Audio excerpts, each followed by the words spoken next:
au centre. Et voilà, on souhaite un bon match. La première mise en jeu qui a été remportée par le Cap-Breton. On se change la rondelle latérale là, dans notre position. C'est Thomas Lavoie qui va d'une longue passe à gauche. C'est plus près encore une fois, oui. Et là, le Drakkar, là, 1 contre 1. On entre, c'est Dufort qui s'avance. Dufort fin. Puis quel travail! Il y a un beau revers là, sur le gardien Rouchia qui effectue. Alors, on est venu près de marquer en désavantage numérique. Il reste 9 secondes. C'est dangereux, cette contre-attaque-là. Et le but!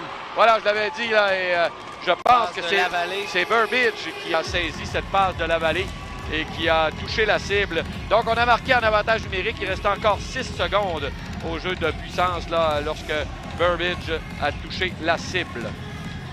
Certainement un début de match que les Eagles espéraient. Et on n'était pas, je parlais de leur jeu de puissance, qu'on était affamés, on n'en avait pas à la traîne derrière lui. Et du côté du Cap-Breton, on est maintenant déjà rendu en territoire du Drakkar. Squire à gauche, une passe, l'arrêt, le retour. Et on est passé dans le vide. Le Drakkar a échappé belle là-dessus parce qu'il y a eu un retour. Derrière la cage de Gravel maintenant. On se sort dans la rampe pour envoyer vers Bernier, mais il y a un bond qui a été favorable aux Eagles qui ont créé un revirement. On revient devant le filet, un tir et le but! C'est la vallée. Cette rondelle a trouvé l'ouverture et c'est 2-0 Cap-Breton là. On cherche nos repères du côté du Drakkar. Écoute, c'est un match que on est à mi-chemin. Pas à mi-chemin encore, reste 11 minutes 9. C'est un match qui commence à ressembler à l'inverse de la rencontre d'hier. Le Drakkar qui à ce moment-ci, ou pas loin, là.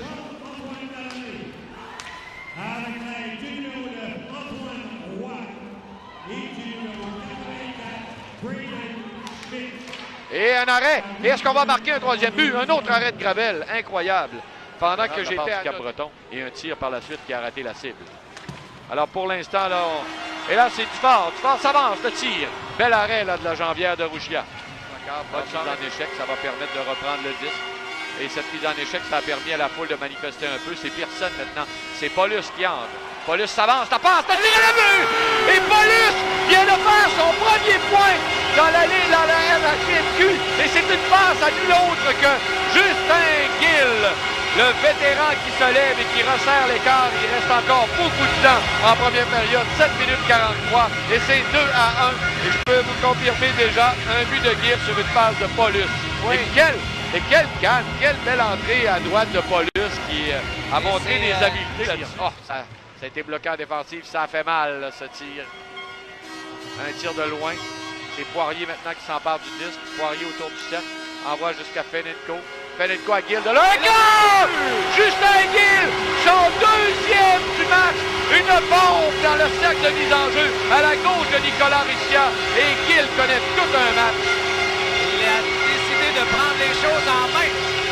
Et on avait besoin de ce jeu de puissance. Et ça, il y a un message que les deux équipes s'envoient l'une et l'autre, Jacques. Il faudra être discipliné. On est 1-1 de chaque côté. Exactement. Alors, Gill a reçu la passe de Fenenko qui, lui, l'avait reçu de Justin. Il revient sur ses pas, travaille bien. Et finalement, sagement, après avoir écoulé plusieurs secondes avec deux de ses complices, là, dégage jusqu'à l'autre bout. Et ça va même permettre à son entraîneur. Attention, on a des avantages, un tir. Et c'est un arrêt. Ouais, alors, c'est Booth qui s'avance. La passe! Hey, bel arrêt, là. Il fallait le dire là, pour que ça arrive. Et finalement, il a fait son meilleur. C'est l'arrêt de Gravel. Et là, c'est une sortie rapide de Dufort de l'autre côté. Derrière à Poirier. Poirier feinte bien. Poirier du revers. Quelle belle manœuvre. Mais Arsenault, la passe, c'est bien fait là, à Gill. Mais Gill a tricoté. Il tente de récupérer par la suite. Et ça va revenir entre les deux lignes bleues. C'est autour du Cap-Breton d'entrée, là, du côté droit. La passe, c'est dangereux, c'est Daigle qui s'avance. Daigle, le tir et le but. Une passe parfaite au défenseur Daigle qui vient de redonner les devants à la formation du Cap-Breton. Oui, Daigle a appuyé l'attaque et s'est un peu camouflé. Et la passe lui était effectivement destinée à prendre tout son temps parce que les trois joueurs du Drakkar surveillaient. Une passe à droite, un tir de Newcombe qui va dévier et ça va permettre au Drakkar de relancer l'attaque. C'est Poirier qui s'avance rapidement. Poirier, la passe de l'autre côté, le tir et le but! Justin Gill, son tour du chapeau sur une casquette qui voltige. Et quelle entrée de territoire de Poirier là-dessus. Et Gill, en marqueur naturel, a flairé le jeu. Alors, ce qui est intéressant là-dedans, c'est que ça s'est marqué à 4 contre 4. Donc, oui, au début de la période, on bénéficiera encore d'un avantage numérique. et en même temps, Jacques, on a un peu moins l'impression d'avoir gâché le 5 minutes vu qu'on a marqué, comme tu viens de le dire. Même si c'est à armes égales, là, il reste échangé à nouveau. On l'arrête au point d'appui, disque sautillant. C'est reçu par Gill en protection. Remet derrière jusqu'à Melowski. Melowski près du cercle à Poirier. Poirier et le but! Isaac Dupont! Isaac Dupont, qui était bien campé à la gauche du gardien, a reçu cette passe de Poirier qui y va de son 4e point ce soir. Poirier, 4e mention d'aide. Superbe! Alors, il n'a peut-être pas poursuivi jusqu'à date la fameuse série de Marco Charpentier, mais je pense qu'on va prendre les 4 passes à la place d'un but, Jacques. Je sais pas qu'est-ce que t'en penses. Je suis totalement d'accord. Et j'ai aimé le fait qu'on a changé un peu le pattern en plaçant Isaac Dufort devant le but. Et le but avec un tir, rebond. c'était bien fait. Et ça, il a le don de faire ça, Anthony Lavoie, là, des tirs qui touchent la cible, des tirs bas. Il l'a fait là, du côté à la droite de Rouchia. Devant le tir et le but! Et voilà! Le but de Justin Poirier. Il la continue, sa séquence. Il vient de battre le record d'équipe pour le plus grand nombre de buts consécutifs en série éliminatoire.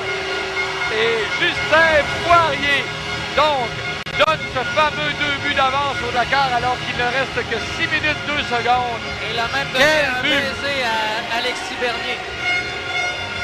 Justin Poirier a même donné un baiser à Alexis Bernier dans l'euphorie. Il a le don de faire des célébrations. Hein? Alors, un deuxième effort, elle aussi, en encourageant le Drakkar. Derrière le filet. Et la voie jusqu'à l'autre bout et ça rate la cible de peu. Et c'est un dégagement qui est d'ici la fin, mais je pense qu'il va devoir oublier ça. Mais le Drakkar, lui, n'oubliera pas la victoire parce qu'elle est acquise maintenant, mesdames et messieurs, je peux vous le dire. Le Drakkar qui l'emporte 5-3 et qui mène maintenant 2-0 dans sa série 4 de 7 face à la formation des Eagles du Cap-Breton.